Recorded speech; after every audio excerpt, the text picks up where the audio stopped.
va parler du tour Cluehead Up. Alors Cluehead Up, c'est un tour de Jamie Dawes qui est distribué par Alakazam.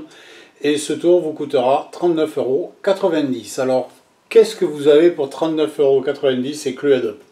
Alors Cluehead Up, comme son nom l'indique et comme le graphisme un peu l'indique aussi, c'est un tour qui est basé sur le principe, qui rappelle le Cluedo, pas basé dessus, mais qui rappelle le Cluedo, c'est-à-dire que il va vous falloir mettre en scène une espèce de scène de crime, où vous aurez le choix entre plusieurs assassins potentiels, plusieurs armes potentielles et plusieurs lieux potentiels. Il faudra que vos spectateurs déterminent un assassin dans une pièce avec une arme, et vous, bien sûr, à l'avance, vous aurez prédit le résultat. C'est exactement comme le Cluedo, hein, plusieurs personnes, plusieurs lieux, plusieurs armes, et à la fin, il faut trouver le bon. Voilà le principe de base de Cluehead Up. Alors, qu'est-ce que vous recevez quand vous achetez Cluehead Up? Alors, vous recevez...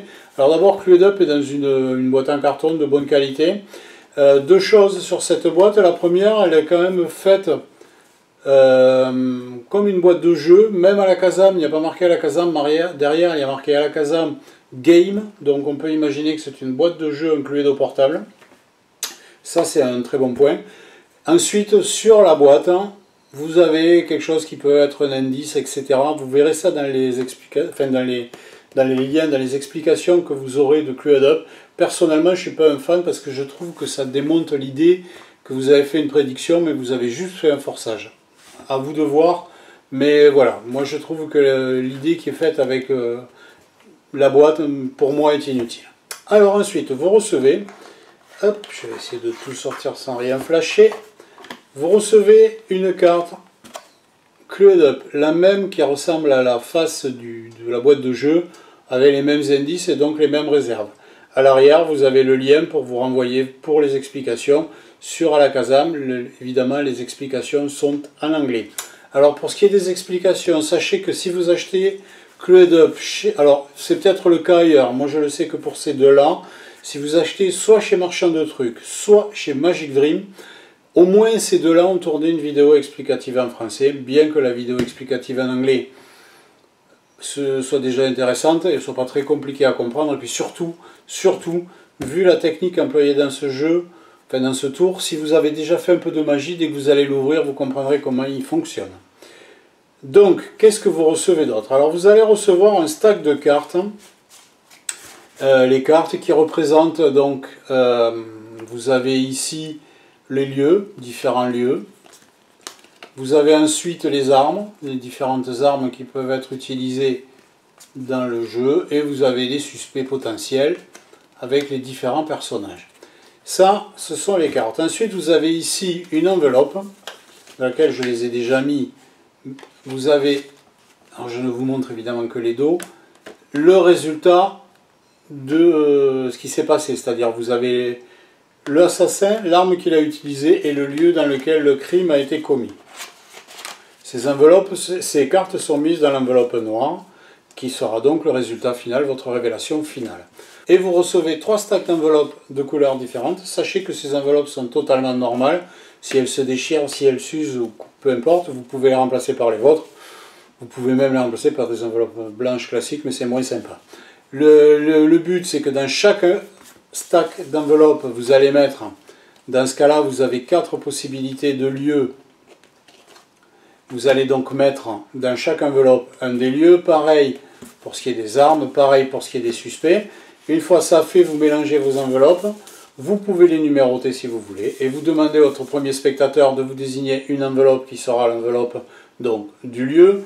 Le deuxième spectateur, vous avez mis dans les autres enveloppes les autres items, là il choisira donc l'arme, et là il choisira le personnage.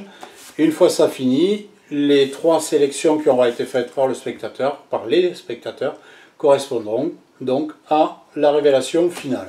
Voilà ce qu'il en est du tour Cluehead Up. Résumé rapidement, j'espère que je n'ai pas été trop confus lorsque je voulais dans sa présentation, mais voilà ce qu'il en est.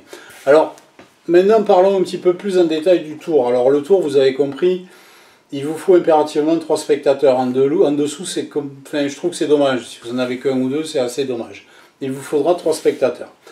Le matériel que vous avez reçu, donc comme je vous disais, C'est du matériel malgré tout de bonne qualité, les cartes. Alors moi j'ai la version Pro, il existe une version Poker qui est au même prix, a priori, j'ai pas trop pigé, mais voilà. Je pense que la version Poker c'est des tailles de cartes Poker. Je vois pas ce qu'il peut y avoir d'autre comme différence. Donc moi j'ai la version là qui est plus large, qui à mon avis est parfaite, bon, qui marche très bien en close-up et qui va aller très bien en salon. Il n'y aura pas de souci. Pour ce qui est de la scène, par contre, je ne suis pas certain que ça... À essayer, j'ai pas essayé, à essayer pour ce qui est de la scène. Donc voilà pour ce qui est du matériel. Donc vous avez du matériel de qualité, vous avez des explications qui sont bien réalisées. En français, elles sont très bien. Enfin, toutes celles que j'ai vues, moi en tout cas, sont bien. Celles en anglais sont parfaites. Alors, quid du tour maintenant? Alors le tour, il fonctionne sur un très vieux principe. Vous n'allez rien avoir de révolutionnaire, ne vous attendez pas à trouver là non plus un truc qui sorte de l'ordinaire. C'est un vieux principe, si vous avez fait de la magie, vous le connaissez, vous l'avez déjà utilisé. Donc il n'y aura rien de particulier et aucune difficulté particulière. Sachez que ce tour n'est pas faisable au même public deux fois. Ça, il faut en être bien conscient. Si vous faisiez par exemple du table à table et que vous décidiez de faire ça, oubliez. Hein, ça ne marchera pas. Si vous le faites, ça ne marchera pas.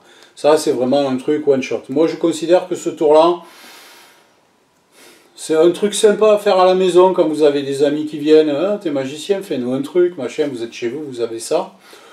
Pourquoi pas sur un petit close-up comme ça, sans prétention. Après, au-delà, je suis pas certain que... Voilà. Je suis pas certain du tout, même.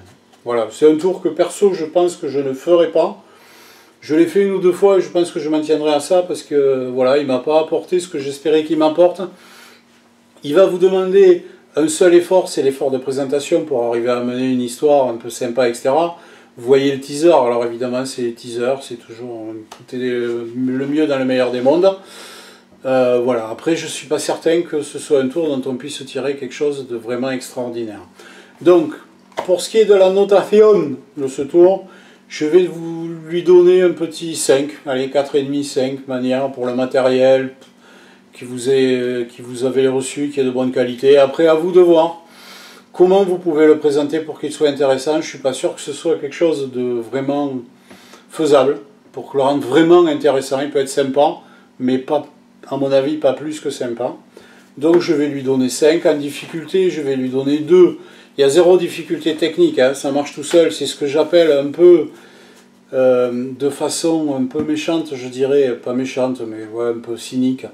C'est ce que j'appellerais du mentalisme automatique, c'est-à-dire que ça se veut être un tueur de divination, de machin, de mentalisme.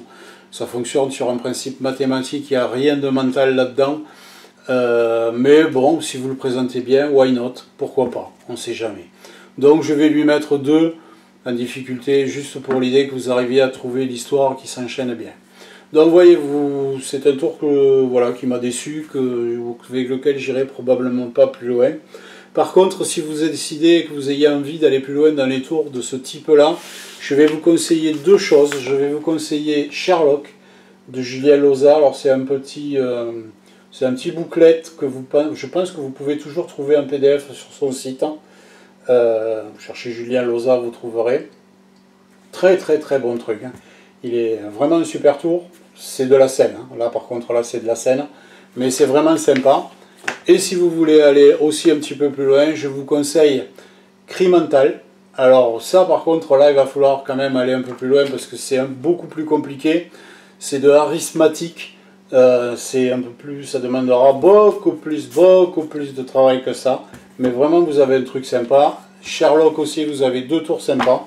À vous de voir. Pour ce qui est donc du close-up, à mon avis, si vous voulez faire du mentalisme facile, allez-y. Si vous voulez faire autre chose, passez votre chemin. Et on se retrouve bientôt pour d'autres aventures.